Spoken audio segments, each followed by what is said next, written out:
friends, welcome back. Today we are going to do just a really quick chat video and I'm going to show you the progress of our indoor seeds that we started a few weeks ago. If you haven't seen that video, I'll link it in the description. It's a few videos ago we started seeds indoors.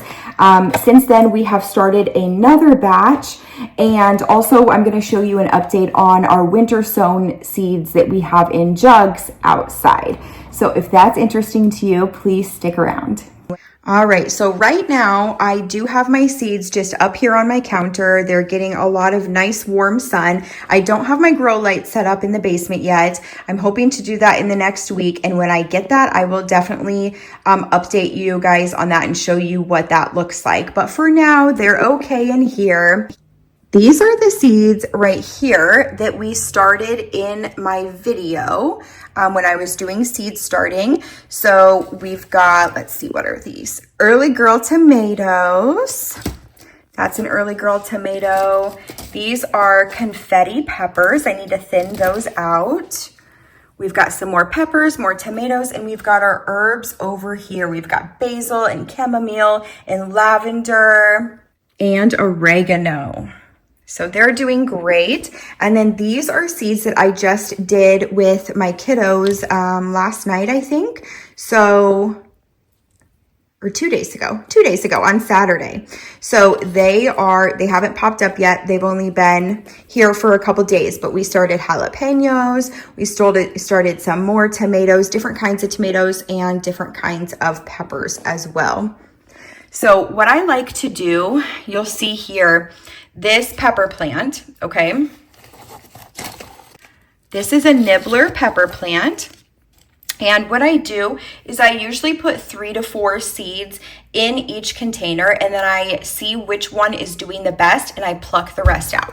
Some might say that that's a waste of seeds. That's okay. I'm okay with that. I just want to make sure that for my garden and for the plant starts that I sell in May, that I have the best, hardiest, most strongest plant that I could put in my garden and that I could sell to other families. So that's why I do it that way. Sometimes I leave 2 in there because I'm still trying to see which one is going to be the better plant, and they're still really little, so I'll pluck them when it gets a little bit closer. So that's what they look like. We're doing really awesome. Like I said, here in the next week, I'm going to get my grow lights set up downstairs, and all of these babies and more, I still have more to plant, will be moving downstairs under grow lights. They're doing okay up here, but the reason I don't want to leave them up here, this is a south facing window, so it gets really nice sunny, so it gets really nice sun and it's really nice and warm for the seeds. So this is a great place to start them. I don't want to keep them here necessarily though, if I don't absolutely have to, because they're far away from the light source. And so they will start getting leggy. Meaning they will be growing up to try to reach the sun, and they won't be as prolific and bushy and things like that. They just won't be as strong and good. So it's totally okay to start like this until you can get a light setup going. Don't stress yourself out. You know, my motto is to just start. Start before you're ready. Don't stress out about it. It's okay.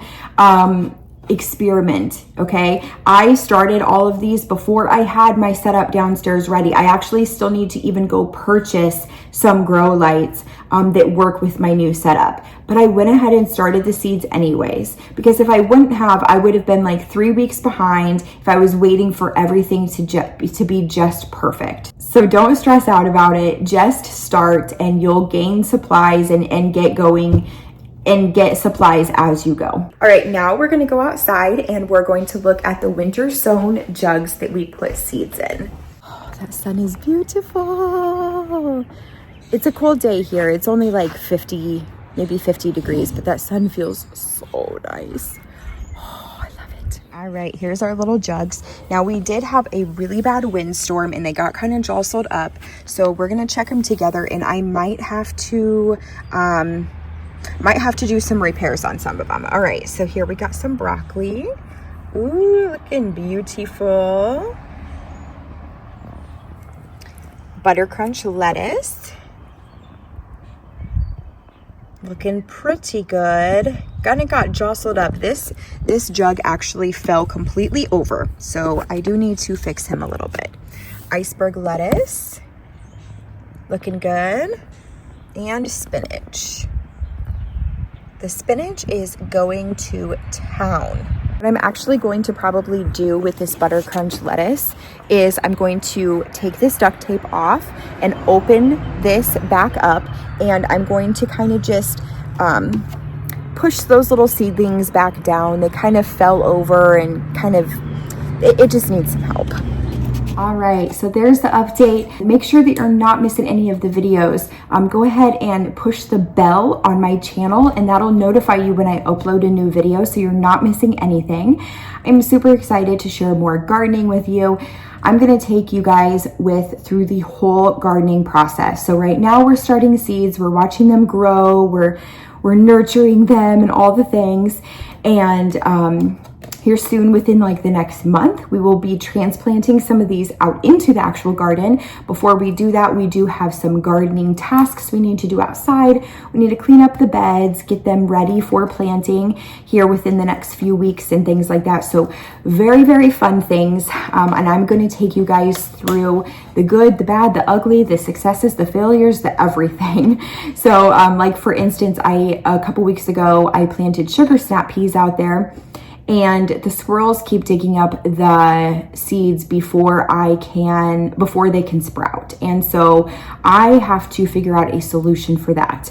I don't know if I need to get some netting or what, but if you have any suggestions, please put them below. They're also digging up my green beans, so I definitely need to put something over them. So anyways, we're gonna just work through the process together. I am working on a way. I have had a lot of people on Instagram and Facebook reach out to me asking if I have like a comprehensive guide of, you know, how to get started as a beginner gardener or as a semi-new gardener. If I have like a guide from start to finish, the do's and the don'ts. Basically what I'm finding out from people is that people don't want to do the research. They don't want to take the time to go on that learning curve and learn everything that I have learned in the 3 years that I've been gardening and doing countless hours of research. So what I'm trying to do is I'm trying to create a comprehensive guide that will show you everything that you need from start to finish to create a backyard garden, the do's and the don'ts, basically all the knowledge that I have in my brain from trial and error and from other people teaching me and learning other things by looking them up on the internet and things like that. I'm going to combine it all into one comprehensive guide to get you guys started as a beginner or a semi-beginner gardener so that you can have a backyard garden as well, and you and your kids can experience that as well. I'm very passionate about backyard gardens, and I truly believe that at the very least, everybody should have the skills to have a successful garden, even if they're not choosing to grow every growing season. So be on the lookout for that. Let me know in the comments if that's something that you would be interested in. Make sure you're following me on all the other social media platforms. They're always linked in my description of every single video. I've got TikTok, Instagram, and Facebook. So I post in my Instagram stories almost daily, and that's where I'm probably the most active.